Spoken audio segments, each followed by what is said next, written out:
పశ్యైతాం పాండుపుత్రానమాచార్య మహతిం చ మాం వ్యూఢాం ద్రుపదః పుత్రేణ తవ శిష్యేన ధీమతాం. ఓ ఆచార్య, మీ బుద్ధి కుశలుడైన శిష్యుడగు ద్రుపద తనయుని ద్వారా దక్షతగా ఏర్పాటు చేయబడిన పాండుసుతులు గొప్ప సేనను గాంచుము. భాష్యం. బ్రాహ్మణుడు గొప్ప సేనాధిపతి అయిన ద్రోణాచార్యుని లోపాలను రాజనీతి నిపుణుడైన దుర్యోధనుడు ఎత్తి చూపాలని అనుకున్నాడు. ద్రౌపది తండ్రి అయిన ద్రుపద మహారాజుతో ద్రోణాచార్యునికి ఏదో ఒక రాజకీయ వైరం ఉండేది.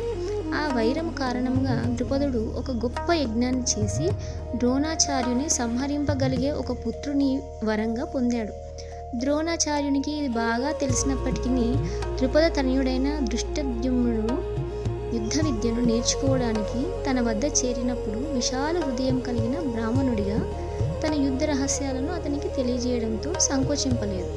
ఇప్పుడు కురుక్షేత్ర రణరంగంలో దృష్టద్యుమ్నుడు పాండవుల పక్షం వహించాడు. ద్రోణాచార్యుడి నుండి నేర్పిన విద్యతో అతడే వారి సేనా వ్యూహాన్ని రచించాడు. ద్రోణాచార్యుడు సావధానుడై రాజధోరణి లేకుండా యుద్ధం చేయాలనే ఉద్దేశంతోనే అతని ఈ తప్పిదాన్ని దుర్యోధనుడు ఎత్తి చూపాడు.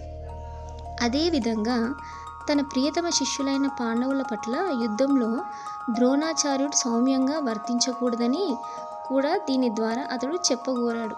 ముఖ్యంగా అర్జునుడు అతనికి ప్రియతముడు, తెలివిగల శిష్యుడు.